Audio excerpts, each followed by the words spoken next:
kitabu de babu 15 dambugal sappo e jowa bangal no yewta en fi salati duha fi julde walluha. ilam ando ayyuhal muslim kayo musidɗo an julɗo annahu kun qad waradat gomɗi joli fi salati duha fi julugol walluha hino ari e ɗum ahadithun hadisaje nelaɗo selluɗe kathiratan ɗuɗuɗe minha hino jeeya e majje ma fi sahihain konkon ka bukhari e ka muslim an abi hurairata ko ƴetta aba hurairata qala o maki awsani wasikelan khalili njatigi an ɗoni rasulullah nelaɗo sallallahu alaihi wasallam bi salasin piji tati haray enen kadi ila kananɗen o tafsir haray enen kadi en wasiyama ɗinani dina islam kañum faada dina islam kañum guddan ala kanko aba hurayra fi ko kanko nelaɗo jogiiɓe wasimo ɗum enen kadi sen golliri ɗum kala baraji ko heɓi kanko jogaɗo wasiya on enen kadi haray en heɓayɗi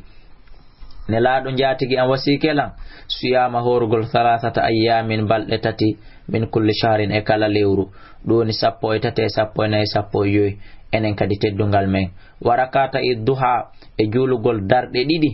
ka walluha wa an awtira e nde mi waɗata witiri gabul an anama ko adi mi ɗanade fi kulol tamirun ko finoyde jatigi an wasi kelan ɗi tati ɗulle miɗo gollitirde ɗi enen kadi en wasiyama ɗi yalla nawina en gollitirgol ɗi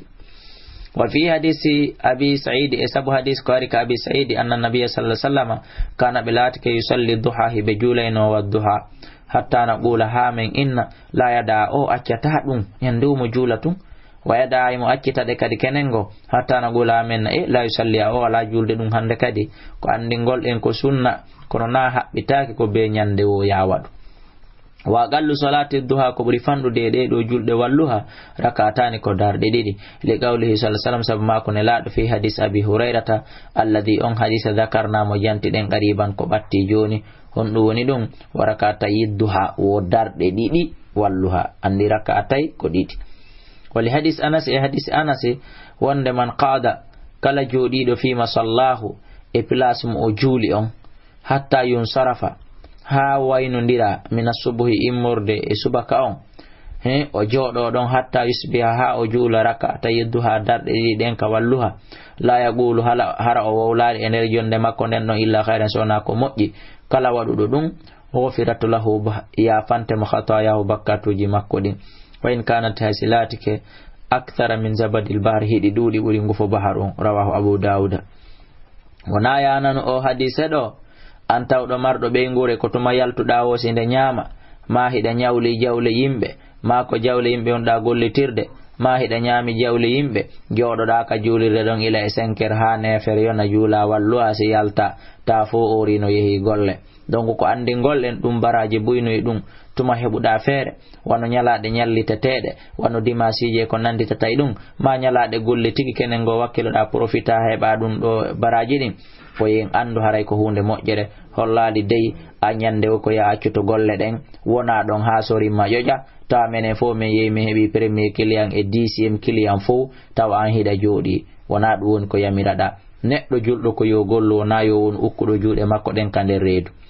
wa aktharuha ko ɓuri ɗuɗude salatu duha 8 raka'atin ko darɗe 8 lima rawat sabu ko filli ummu hani o ɗo wiyetede ummu hani anna nabiya wonde annabajo Allah sallallahu alaihi wasallam amal fathi ka hitande uddital makka ɗum woni hitande 8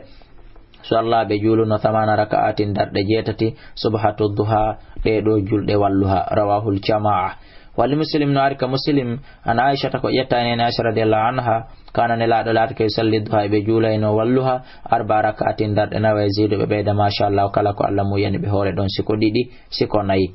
waqtu salati duha waqtu julde walluha nde yebtadi o hinde fuɗɗo ila honto min irtifa'i shams ila ka nangem ɓanti ɗon seeɗa baada tuluyi ha ɓawo nge fuɗi qadra rumhin embere labburu embere tuggordu ila ka nange ngen ɓanti hakkunde magge e fello ngon ka nge fuɗi ɗon embere tuggordu haray ila ɗon waqtu on naati o yamtaddu hino duumi fonti kañum waqtu on ila qubayli zawal ha ka takkodirtoygol nangam bi mana a walegoy ɗum ɗo ko firi ko ila e 9 heures ha hella wanu midi haray ɗum ɗo fo kala ka julɗa walluha haray a heeɓi waqtu on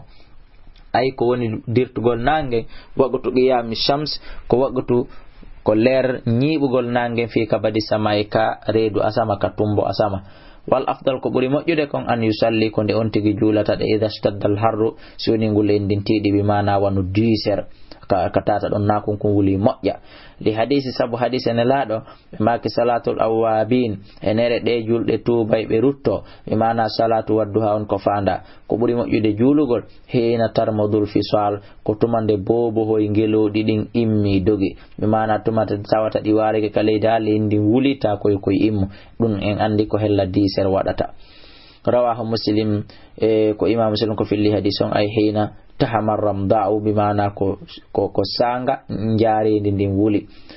fatabarrakal fisal min shiddatil har hande kadi immo boboti ngeloɗi ɗin ɗi koye immo koye ɓanto koye doga sabu tiɗugol ngule ndin ko tata